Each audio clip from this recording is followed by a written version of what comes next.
welcome back to another episode of the Mer Precision Health podcast, where I bring science to you in a very easily digestible manner so that you can understand what's going on in your body and you can learn to become the CEO of your health journey and make educated choices rather than just following some fad or some kind of funny diet that doesn't really make sense to you. Instead, I'm telling you the biology, the science, and you can make choices to support yourself to live your best life. Today's episode is on hormone health and hormone imbalances and some of the most common underlying triggers why we might be running into issues. Now, I see it a lot with my patients, but also friends, family members.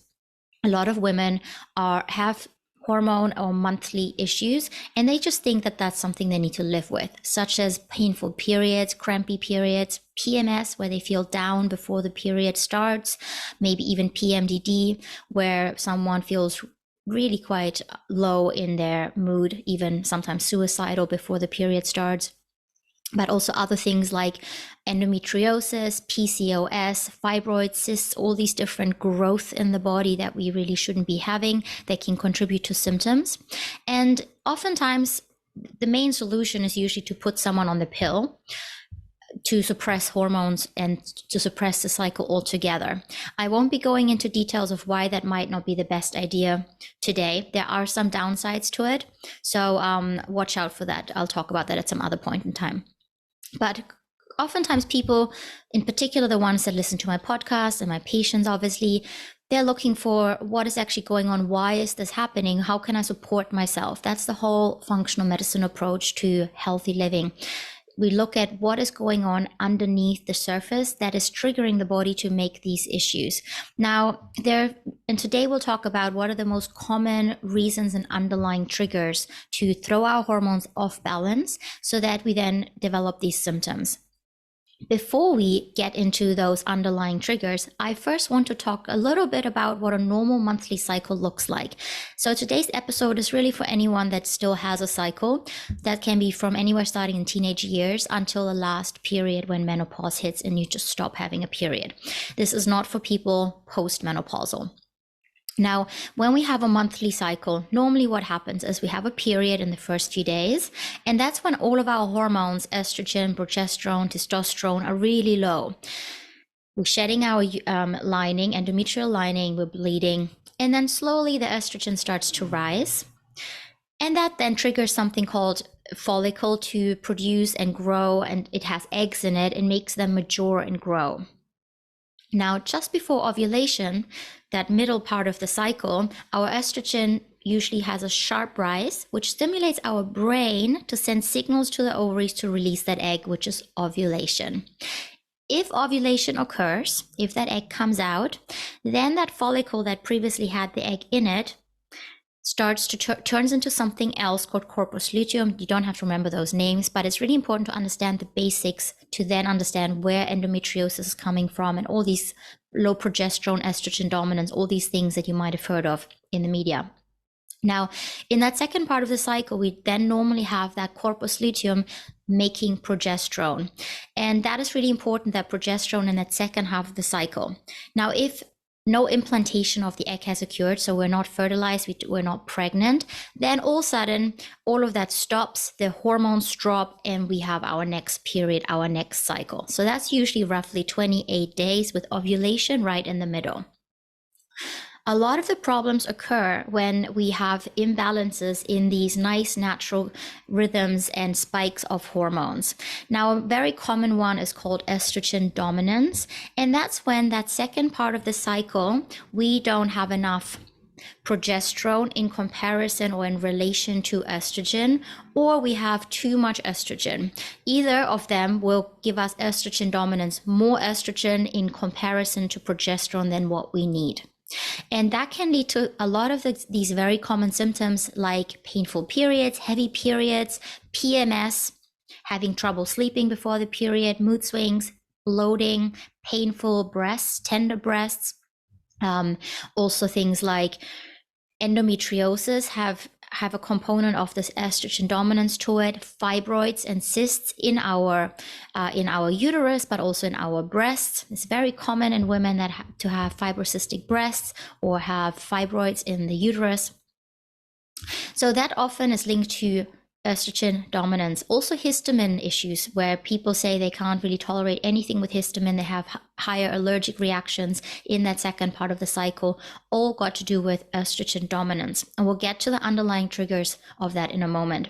The other very common hormone issue is called PCOS, where we have too much of something called androgens, where testosterone is one of them. There's also other breakdown products and metabolites of testosterone. They're all called androgens. Now, if they are too high, they can contribute to something called PCOS, polycystic ovarian syndrome, where we have tons of little cysts around our ovaries, but we're actually often infertile, and we're not really getting a proper ovulation. None of these eggs is doing its thing. Other symptoms, if you're not wanting to get pregnant, other symptoms of that can be that you have acne, in particular certain parts of the month, but it can be all month long. Hair growth where you don't want it, such as in the face, on the arms, chest, male pattern hair growth, but also male pattern hair loss. So hair loss on the top of the head, where as a woman, we really don't want it. Now, the most common approach to these kinds of things is to get prescribed the pill, because it suppresses ovulation. And so when we don't ovulate, then we don't have any kind of hormone swings, because it just tells our brain that nothing's happening. We're not preparing to make a baby. We don't want any of that happening. And it just kind of keeps everything low. Like I said, there are some issues with that, and I won't get into detail with that today. But if you're looking at the underlying triggers, if you're interested in finding out how you can support yourself through diet and lifestyle changes, which I'll get to in a different podcast, today we'll just look at what are the underlying triggers so that you can then make sense of these changes that I'm usually suggesting to my patients. Now, the top reasons and underlying triggers for hormone imbalances in that cycle are genetics, inflammation, blood sugar problems, including insulin resistance. I'll get into that all in a moment, in more depth. Overnutrition, undernutrition, gut issues, and stress. Now, we'll get into them all in a little bit more detail now. So first of all, genetics. You might be aware of this. It's quite a common thing that things like that run in families. They say, well, my mom had these period pains. That's just how I am. Or my mom had cysts or fibroids or endometriosis. There is a genetic predisposition usually to those things, but there's a lot of research now that shows, it's in the past decade, it's not new research, but recent research that shows that our genetics are only a really small part of what's actually happening to our life and our health pattern. There's something else called epigenetics around the genes that has a much more important, prominent influence of how our health actually pans out. Now, they did studies with twins, identical twins, same genes, and they put them into different environments and then tested how their health outcomes would be. And they found that even though they have the same identical genes, some might have some Alzheimer's genes and some cancer genes and some whatever other genes there are. And some, the one that was being put into a healthy, nurturing environment, good food, exercise, loving parents, all of that, would be healthy, same genetics. The other person would have the same genes, but sadly be put into a different environment, maybe some abuse around them, unhealthy food, no exercise, cigarette smoking, lots of less positive factors, and they would run into all these issues even though they have the same genes. So what that shows is, and there's a lot more research to back that up, is that actually our genes just give us our predisposition and certain weak links, but it's our environment, our lifestyle choices that really then decide what we do. They call it the genetics load the gun, but our lifestyle and choices, they pull the trigger. Now, that makes it very empowering in a way, because that means that what we do really can have an impact, even though we might have to work a little harder than our friend or our colleague or something, because we have a genetic predisposition towards something. So we also shouldn't be too harsh on ourselves. That's also quite important to say. Even though we have an influence on how our health pans out, there might be genetic weaknesses that make things a little bit harder, and we might just have to be a little bit stricter or work a little harder on certain things than someone else, and they might get away with more. So that's also important to note, not to be too harsh on yourself there. Okay, so what are these epigenetic triggers to these hormone imbalances, or the most common epigenetic triggers? Now, first of all, inflammation. And with that, it goes hand in hand with gut health because they're tightly related. Now, research shows that inflammation is basically one of the contributing factors to all sorts of problems, from cardiovascular disease to Alzheimer's to cancers to depression, but also what we're talking about today, these hormone issues. In particular, PCOS and endometriosis have a very strong inflammatory component. Now, where is that inflammation coming from? Inflammation is something that we actually produce we need it. It's a healthy process in the body. If we have an infection, we have a viral or bacterial infection, then our body produces an immune response to kill that off. Now, that immune response to kill that off is inflammation. So it's very important. A short-term acute inflammation is necessary and very important in our body.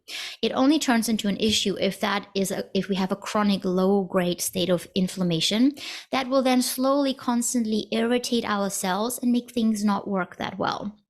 Now, where is this low-grade inflammation coming from?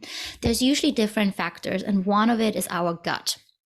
You might have heard about our gut microbiome by now. It's that in our gut, in our intestines, we have bacteria, and they're very important to break down foods, assimilate certain nutrients, make certain nutrients. But if we have the wrong type of bacteria in there, or an overgrowth, or not enough of the good ones, if there's an imbalance, a dysbiosis, then that can lead to inflammation. What it does is it makes our gut lining more permeable to allow things into our bloodstream that usually shouldn't get there. Such as, for example, it allows certain tiny products of the bacteria to go into the bloodstream, and that triggers our immune system and it starts to fight.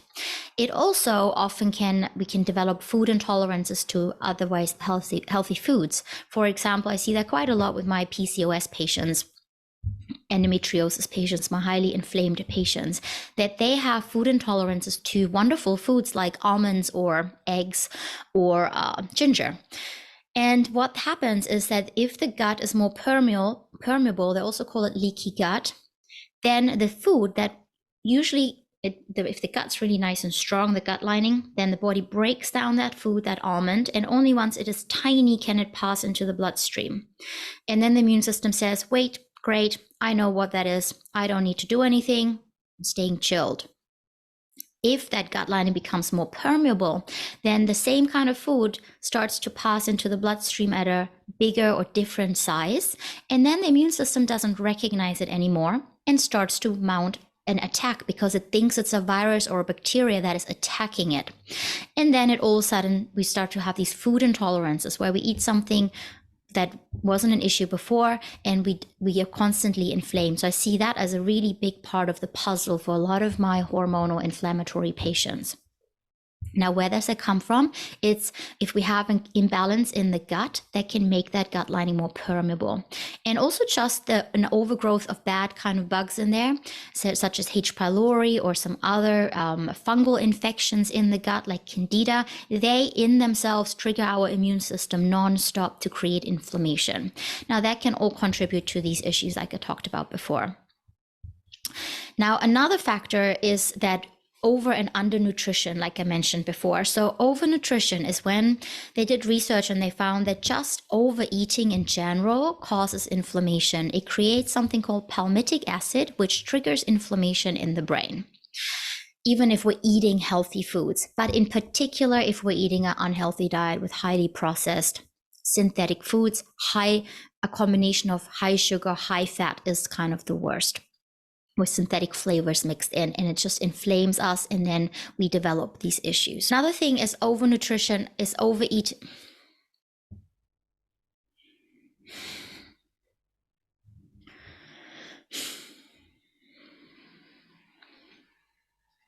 Another thing is overeating sugars. Now, if we constantly every time we eat sugar and it's not balanced with some nice protein and fat and veggies, then we have a blood sugar spike. That actually has been shown. Every time we have a blood sugar spike, it triggers inflammation. But there are also other problems of how overeating sugars can contribute to hormone issues. Now, every time we eat sugars, or if we eat too much of it, then it can feed something called candida, a type of fungus in our gut, which then triggers inflammation. It has also other side effects. It also messes with our histamine levels, so it makes us more irritable and increases estrogen, but that's a completely different part of the story. Now, if we overeat calories in total as well, and if we start to gain weight, then that extra weight around us, if we have in particular belly fat, that becomes an organ in itself secreting inflammatory molecules. So as you can see, it's all kind of coming into that one big cycle, and it's all starting to, it kind of repeats itself. One thing leads to the other that then leads back to that. Another thing that happens if we eat tons and tons of sugar all the time is that our cells eventually become insulin resistant. They normally, when we eat something with sugars, but also healthy carbs, they turn into sugar at some point in the body. If we overeat that, it's not about having a little bit, it's healthy for us, but overeating carbohydrates, and if we base our meals on carbohydrates non-stop, then every time we eat that and the body turns it into sugar, the body then produces insulin, so it can be used by the cells for energy. Now, if that happens all the time, eventually the cells start to say, I don't want this anymore. I am getting annoyed with this. And then it starts to stop responding to the insulin signals. Then our blood sugar stays higher and we become insulin resistant. Now, that has been linked directly with high levels of testosterone and androgens and PCOS. So that's a really big component. So oftentimes PCOS is found in overweight people for all of these reasons that I talked about before: excess weight causing inflammation, overeating causing inflammation, insulin resistance. Those are all more common in overweight people. But actually also I often actually see the skinny fat people in my practice.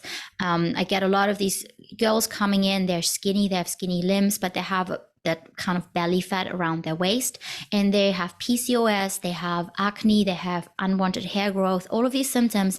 And for them, it's got a lot more to do with inflammation, making them insulin resistant.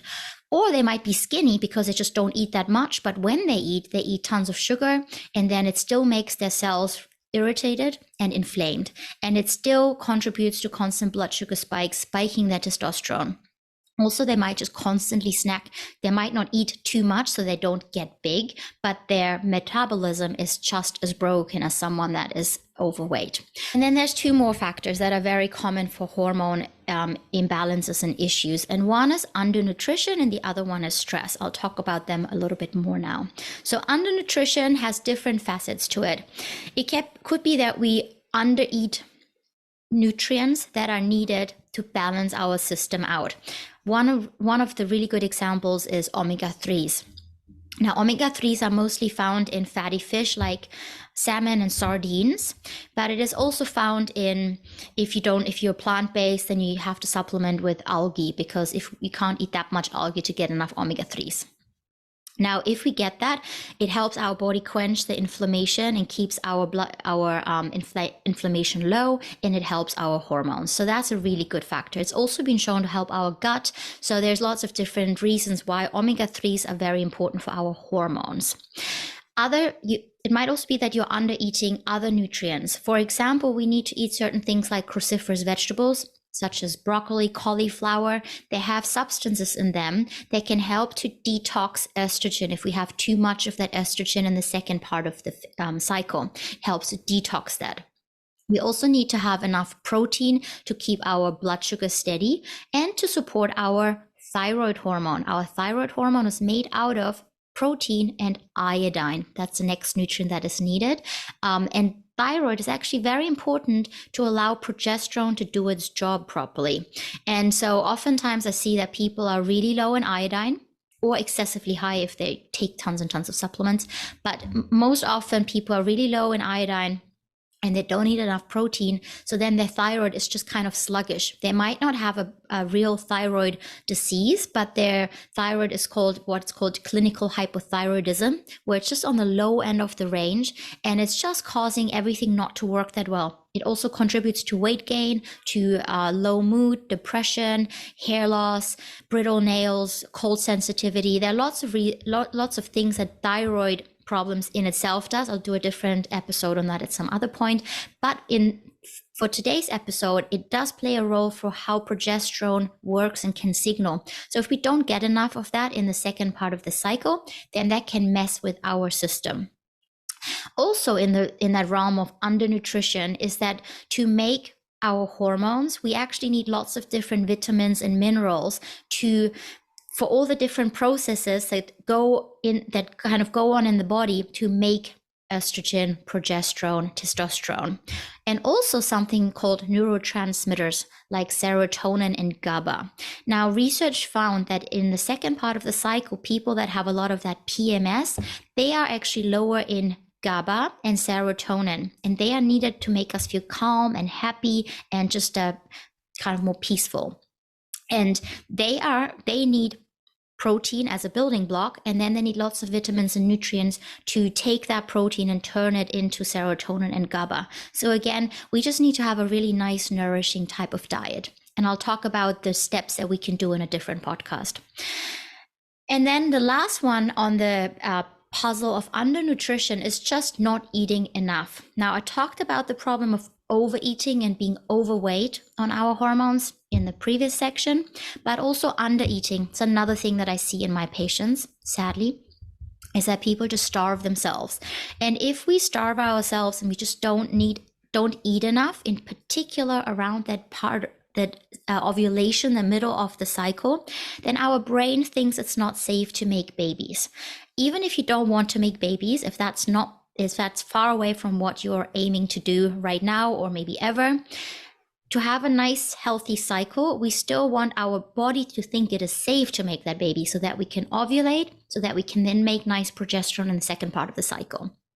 If our brain thinks it's not safe, there's not enough food, there's scarcity, then it will make that ovulation not work well or not work at all. And then we have problems in that second part of the cycle where we just have a flatline progesterone or way too little progesterone. And that leads to all of these estrogen dominant symptoms that I talked about before.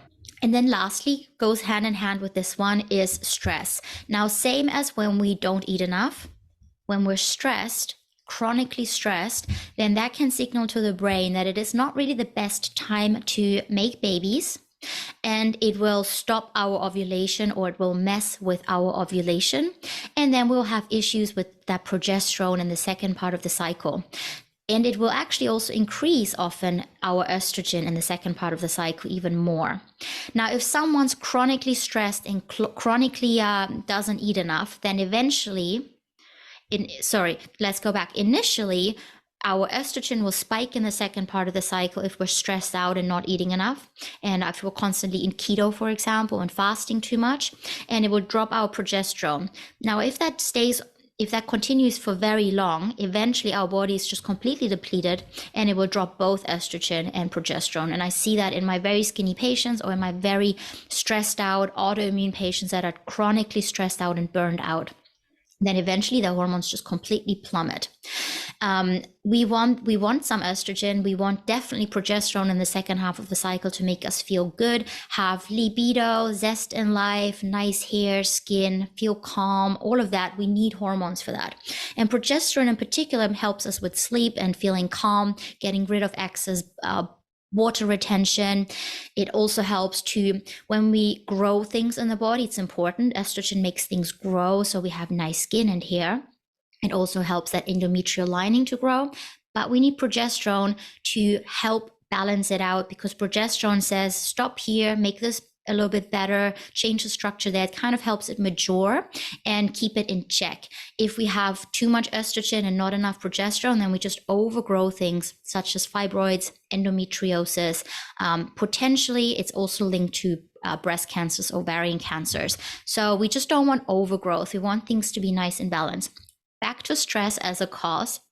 So research shows that stress, in particular around ovulation and the couple days leading up to ovulation, can mess with ovulation, which then messes with the rest of the cycle. And that can also contain over exercising. Now, exercising has been shown to help balance our hormones, but over exercising can suppress ovulation and mess with our hormones and stress us out. So that's this fine balance. And so basically what they found is that if you exercise at a higher intensity for 3 times a week, up to 45 minutes, then that's really good for us. And then daily movement, getting the 10,000 steps in. If we do more than that, it stresses our body out that much that it will suppress our ovulation. It will drop our progesterone in the second part of the cycle, and it will just mess with everything. So there's this fine balance of getting enough and not overdoing it. And then another thing from in the stress perspective is when you've done all these things and you fixed your emotional stress and all of that,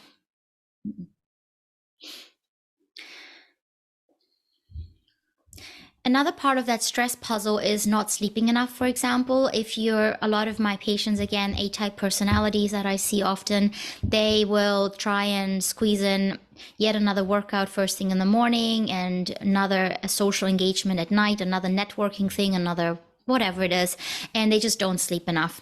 And if we don't sleep enough, that stresses us out and messes with the cycle as well. And then lastly, from a more of a functional medicine perspective, again, going that level deeper that often doesn't get looked at, even just things like, we talked about it before with the gut health and inflammation, but if there are chronic infections, they can cause stress on the body because our body, actually our brain can't distinguish between emotional stress, such as having a tricky spouse or partner, or work stress, relationship, pressure with financial pressure, whatever it is.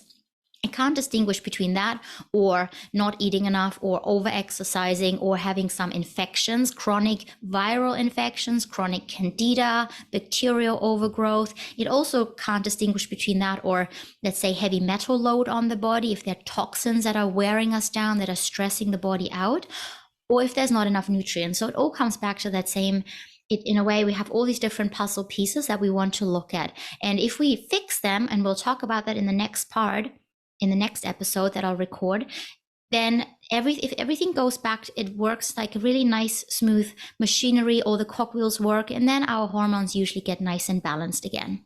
Now, I hope you found that helpful. Please share it with anyone that you think would benefit from hearing this, that is struggling. And I would love to hear your feedback if you found this helpful, if there's anything you would like for me to elaborate on, and or any other type of feedback in health. And I hope to speak to you soon. Bye.